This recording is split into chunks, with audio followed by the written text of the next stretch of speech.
So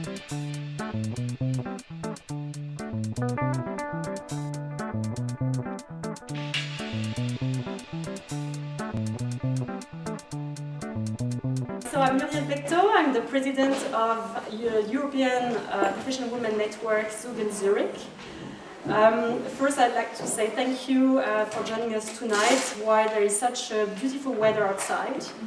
But the hub, I mean, I like this place quite a lot. I had really good experiences here, and there is a special atmosphere I find here, and I hope you will enjoy it as well. EPWN, first, it's a professional women network that promotes the progress of professional women. It's a European network that is present in 21 cities, and now we have about 120 members from all kinds of nationalities, and across Europe we have about 4,000 members. We do activities like this, so inspirational events for the audience. We do networking events, we do a mentoring program, and finally we host also workshops for professional development. Today we are pleased to have eBay with us, who is sponsoring this event, the Innovation Journey.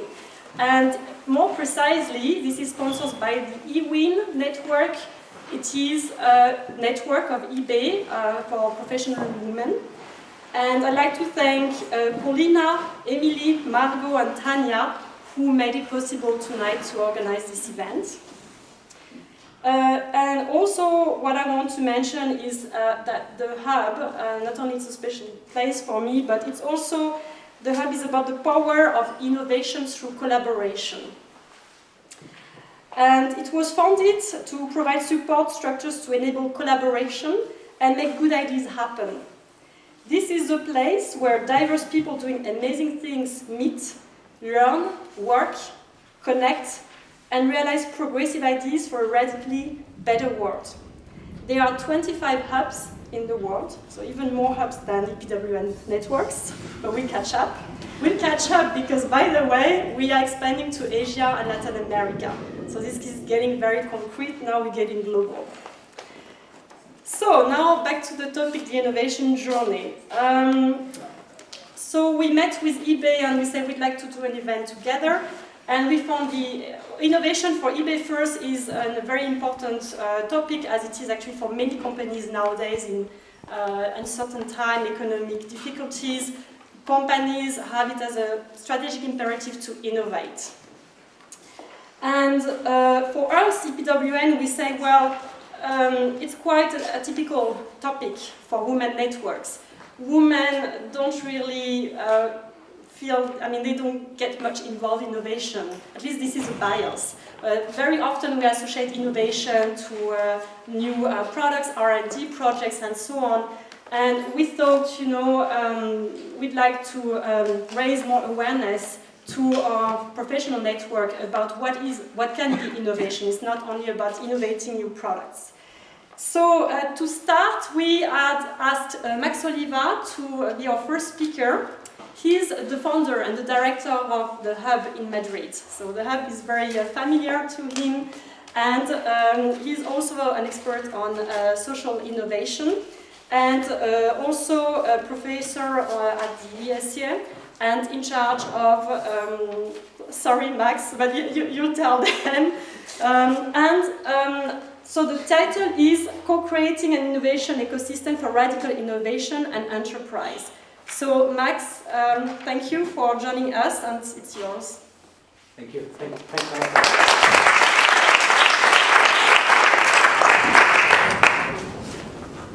Hello.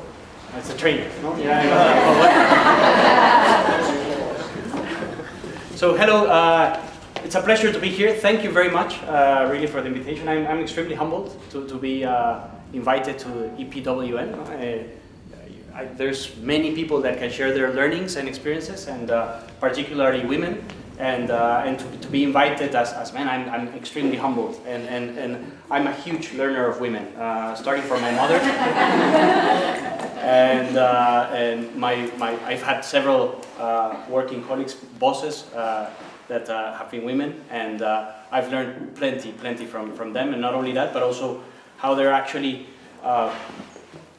quite very natural at enabling contexts which are very important for innovation. So in a way, I believe that the way the world is moving forward, or the way that in which we're slowly but constantly being aware of which is the right context for innovation, qualities that women have are far more conducive to that than qualities that men have. So there's a lot of learning on that, but it's also in enabling these different ecosystems, diversity, and so on to engage with one another. And so I'll share a little bit of who I am and how very briefly my life journey, and then conversations that I'm very passionate about. Innovation is one of them, and the context that I believe enables us to work with innovation, particularly, and I focus with that passion on social innovation, and adding that component, but it's how can we actually rethink, redesign the way that we understand the world. And then just a couple of projects, examples that explore different possibilities of radical innovation. And hopefully we're dynamic on that, and then perhaps we can open a bit for conversation, if that's the case. So I'm from Mexico, I'm Max, yes, and I've been living in Spain for the last 9 years. And since I was very little, what I wanted to do when I grew older was I wanted to change the world, and there was no career for that, and it was kind of funny to say, hey, I'm Max and I want to change the world, and it's I'm Max, like super small, and yet there were plenty of people that wanted to have an impact. We just couldn't name it in different ways, So I didn't know what to do with my life. I studied mechanical engineering, which had nothing to do with changing the world. But in that context, we organized a very cool conference in the school where I was studying in Mexico, where we had amazing speakers come from the world. It was called the State of the World Forum, and we had it was started by Gorbachev. So we had Desmond Tutu, Lex Walesa, Oscar Arias, like amazing speakers, and we as youth organized this context. And when we heard Desmond Tutu speaking, it was like one of those aha moments, like the eyes like vibrating of Desmond Tutu, and you're like, I can change the world, like it's, and then he finished, we all clapped, we all had the goosebumps like in the skin, and but then I realized it's Desmond Tutu and it's Max, and I was on my 19s, 18s or whatever, and it was a big difference, but then luckily after Desmond Tutu, another guy came to speak, which was James Shaw. And James was about 3-4 years older than myself. He had just graduated from university and was working at PwC. And funnily enough, he got engaged as an intern, serving drinks and like the really bad intern work. But he ended up at the board meeting of PwC as they were rethinking their values, as a company. And so they had heads in London and all that. And at some point, the head of the consultants, I don't know which position, but like an important guy, just went like, hey James, what do you think about what we're saying? And they were speaking about corporate responsibility, and how they were actually trying to enable it within the organization. And James said, well, I believe what you're saying is basically not true. He said a stronger word, but it's you don't believe it. It's bull. And he said I was naive enough and innocent enough to actually say it, and then as I said it, I realized it. But then actually the management there went like, well, that's the future. These are the guys that we're trying to convince, and they were saying you're not actually bringing it to the companies that we're serving, and we're not having it in our culture. So, anyways. I heard James, I got all excited, and I cannot be Desmond Tutu, but I can be James, And so in that way, that was a context that enabled us to say, how can you, when you see people that you really admire, that you get these goosebumps, how could we have more of that, But then also, how can you relate to other people that you can connect more with? So that was one context, and this is leading to the hub and leading to the ecosystems that we're currently working on. The second thing was, how could we actually empower one another? We were very normal people, but yet we wanted to do meaningful things with our lives. So we started by asking ourselves, just like in small groups of friends, hey, how can we help one another to push us? And when we ended university, we didn't want just to start typing stuff on the computer and like working in a big company and in a way losing your dream, just getting your check every month. And we wanted to do a bit more than that. So, but instead of pointing our fingers, we were like, hey, how can we actually say, Max, are you doing what you're passionate about? Yeah, are you trying it enough? No, how can I help you? Also, we said, what is it in small groups of people, in small communities, where we can actually help one another? And that was another component where we would name it as normal people trying to do incredible things together. No? And then a third component was we saw entrepreneurship as a real vehicle for change. No? And we saw entrepreneurship as it being, let's say, mystified, as you have to be an amazing guru to become an entrepreneur and to do incredible things. And we didn't believe that assumption. No? And so we went out to interview a lot of entrepreneurs, asking them what was it that they needed most to become entrepreneurial, no? Or to be entrepreneurs. And they said, well, I need money. No? And so that was the first quite quick response. And then they would say, I need a team, I need an idea, I need a value proposition. I started getting more developed. My first customer, no. But above all, what they needed most was not to feel alone. Not to feel like that only crazy person that wanted to do something differently. So this all got together and we started mixing or creating a context like the hub, no? Where we would bring all those things together. A space where you would actually interact with similar people, crazy or not crazy, that were trying to do things differently. So engaging on that conversation. Also having amazing people that would come and spark ideas, and we would inspire one another to actually do things that we felt really passionate about and that were actually trying to do something different. No? So that was one context as how the hub started. No?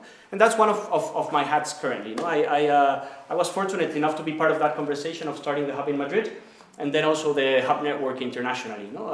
What we know today. No? Actually, we just came from that this morning. I just flew in from London. We were 37 hubs now. So it's growing quite a lot. It's 37 hubs, more than 6,000 members, 5 continents, and it's like 17,000 square feet. And we're starting to measure the impact that we're doing, and it's really incredible. We have more than 400 people that are making hubs. No, we call them hub makers, but it's in a way a context that is enabling grassroots, ordinary people to come together and do extraordinary things. No? And that's the beauty of it. And we can go later into the governance, how it works and so on, but it's really beautiful. How can you attract the best talent in a city, in a context, and help one another, create community amongst these individuals so that we can enable one another to do things that we find meaningful. No? So that's one context. Then the other one context, it's business schools, no? And I happen to work also as well at a business school. It's called IE Business School in Madrid, in Spain. I've been working there for 7 years, and it prides itself for innovation and entrepreneurship, no? And we experiment a lot. We do it quite well. We could do it far better, but it's the context in which business schools are currently working on, no? And there we've been trying to, yes, do innovation and entrepreneurship, but also adding this social component to it. And social not as just being good, but how can we actually deliver value or help entrepreneurial endeavors when you have very little amounts of money, but actually to make it in a way in which you do not sacrifice social value or economical value. No, it's just how can we find different projects. And there, I'll go a little bit later into an example of how we're actually collaborating with others, not only other business schools, but other learning contexts, so that we can learn more from one another. You know? And then I'll go to another company that I was also just fortunate enough to start recently, which is called Team Labs. And Team Labs, it's a crazy cooperative, no? Where we're trying to actually mix different components. How can we play with and create context for innovation? No? And we started framing what is the right context for innovation, no? What helps us to innovate. And there's a lot of learnings. No? The hub is just one of many examples, but what we know is that we're currently democratizing innovation. Usually, in the 80s, you would have these scientists with like the white robes in General Electric or in I don't know where, making a lot of money, yeah, spending a lot of massive budgets and expecting innovation to come. And some innovations did come, but now we have spaces like this, which was done by 4 kids or 4 youth, no? And they get together and you actually make it happen. No? And not only this, but there's many different contexts which are enabling us to democratize innovation. No? The same as startups. Startups have also gotten very radically democratized. No? It's quite simple to create a context. Well, it's not really simple, but it's not that complicated. You don't need a big budget to create a context for people to actually create community so that they can support one another to be entrepreneurial.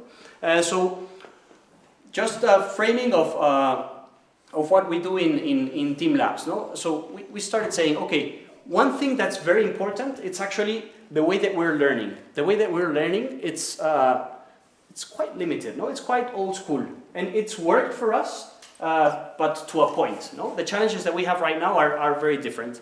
And the way that we wanted just to rethink the way that we learn. No? And so we went out and we started looking who are doing things that we really admire. No? And we came with a very crazy Finnish school called Team Academia. Crazy school. I don't know if you know it. It's in the north of Finland in a town called Jyväskylä. Yeah, I learned to pronounce it, but Jyväskylä. And they've been working on innovation context for a bit more than 20 years. Finland is very famous for entrepreneurship, very famous for their education systems. So we went like, hey, they create a context in which you have youth that go to an undergrad program, an official an undergrad program, and after meeting themselves, so you start a team of entrepreneurs, and after meeting themselves for 2 weeks, they start a real company, they go to the notary or whatever, and then they have 4 years to make it happen. Yeah, so if you like marketing, well, be the marketing director. If you like finance, be the financial director. And you create a context where you're learning as you do. So learning by doing is the first thing that you do. Then you create context for reflection. How can we actually reflect on what it is that we've done? And then you see the theory. And you don't only see the theory, but you create new theory based on your company's needs. No? In our current learning system, usually it pushes us to see the theory. Very seldomly we put it into practice, and we almost never reflect on that practice. No? So this was just shifting it completely, no? And in a way it was, as Peter Senge mentions it, I don't know if you know Peter Senge from MIT, a very big mentor, and he mentions, okay, how could we create a business school with no professors and no students? No? So in that way, that context was what Team Academy was doing in Finland. No? And then we found another partner in the north of Spain. It's called Mondragon. Mondragon, it's the largest cooperative in the world. They have a lot of things. No? It started in, I don't know, about 60 years ago.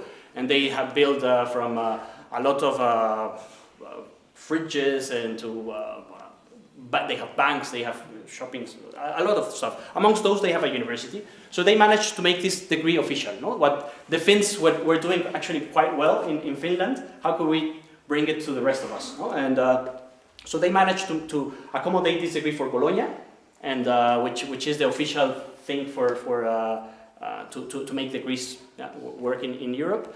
And yeah, so then they added as well learning journeys. No? So how could you actually travel to different contexts and learn from different realities? And then we added this third component, which was the hub. No, the hub has, instead of you going and learning with other kids that are studying biology, engineering, mathematics, what if you are, as 18 years old, working with entrepreneurs that are struggling to pay their rent every day, no? And but that you see them advancing their projects? And what would happen if we started mixing these different teams, no? And in a way, it's very positive for both communities, no? So you have the hub members having younger people coming, hey, can I help you? Can I do this project with you? And they're learning, they have their own company. So you say, but you're 18, do you have your company? Yes, of course. Here's my business card and their invoicing and all that. And so they learn with older people, so they can reflect one another, like James Shaw.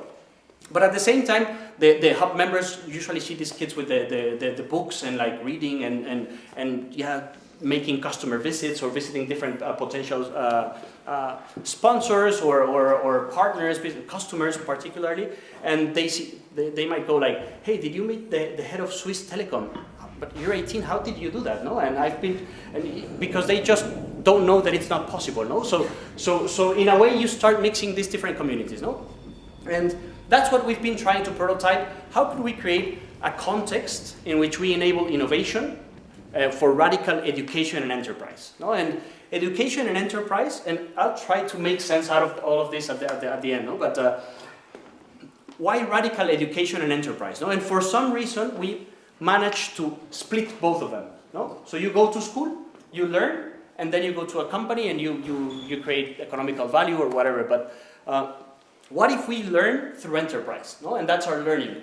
But also in companies, they realize more and more, and we all know it, that you need a context to create innovation. No? So you need a context for learning as well. And as you're developing the different products, services, value propositions for your users, you're actually creating a learning loop. So why did we separate these two at some point? And why are we not bringing them together? No? So in this way, in this context, what we currently have, it's not that we should stop it. It works, but it works for certain conditions. Yeah? Let's say the more ordered way of learning. No? So the university context, in a way, it enables you to connect different learning spheres or areas in which it's meaningful. But the other side, yeah, so that's the ordered part. The more chaotic side, yeah, if we thought as a circle, that's where a lot of innovations are also happening. No? So what are we learning outside of a university or a more formal context? No? And there's a lot of different examples emerging from that. One is MOOCs. So the MOOCs are like the business schools that are starting to give all their learnings for free online. No? So you can learn, study at Harvard and Stanford and do 3-5 courses for free. And it's like really challenging their own business model. No? So that's happening. But you also have spaces like hubs that are emerging more and more, and they have different names, Sandbox. You have other contexts that enable learning. You have also business schools trying to replicate this context that we have. No? So you have the iLab at Harvard, which is very new. They're not even 2 years old. They're 1.5 years old, and they're trying to recreate this context in a way. You have the D School at Stanford that focuses more on design and how can we actually bring different disciplines that collaborate with one another to redesign the way that we do business, no? Or the way that we create value in organizations. So what if we start mixing these two worlds and that we create these connections? The ordered area, the chaotic area, and in the middle is where innovation lies. No? When you start mixing these two. So this first prototype of Team Labs, it's enabled us to create one area for education, yeah, where people are learning, where people are pushing one another through enterprise, learning by doing and starting their own projects with hub members, and then also with acceleration programs. So and I believe here in Zurich, Hub Zurich, you also have acceleration programs, but how can startups be enabled to push their ideas forward, but also how can you then have a large multinational come to this context and say, hey, I'll put you this challenge, and what can we do with that? No? And we might have that at a local context, but then how can we also start collaborating at a different global context? No? And so if we have, and that's the second example at IE Business School. No? So what we're doing there's this area called Area 31, which is like the D School or the iLab of IE, and there's plenty of those, and there's different prototypes. And what it's been doing, it's opening its entrepreneurship or context, their learnings, to other institutions. So it doesn't matter if you've studied or not. It doesn't matter if you've gone to one business school or another. It doesn't matter if you're an artist or a musician or whatever. If you have a project that's interesting, they create the ecosystem where you actually can connect with different investors, mentors, and if you have a project that's viable, you get into a venture lab context, no? Where you can actually accelerate your projects. And there's plenty of these. I'm telling just a couple of examples, no? But more and more are starting to emerge.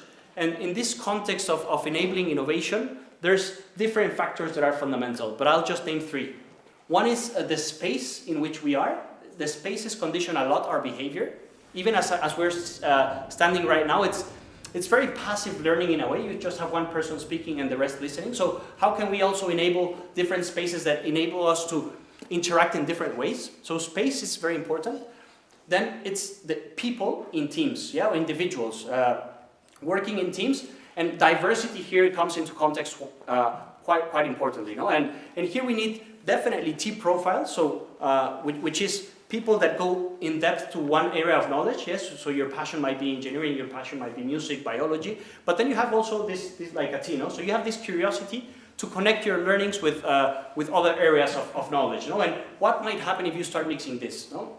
And in this context of diversity, you need all types of diversity, women, men, but also nationality, there are plenty of background, interest, and so on. And then the third being deadlines, no? We also need moments in which pushes us, like right now, that I have to just get the act straight, which pushes you actually to diverge, no? So it's enabling context where we convert, when we diverge, opening for our knowledge, and then converge to come up with different results.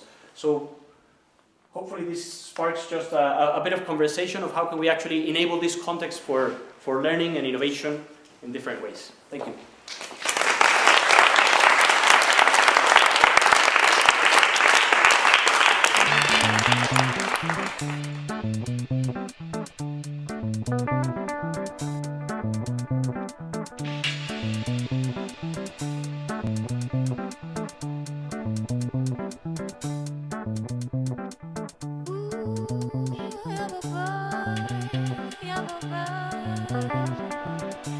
Ooh,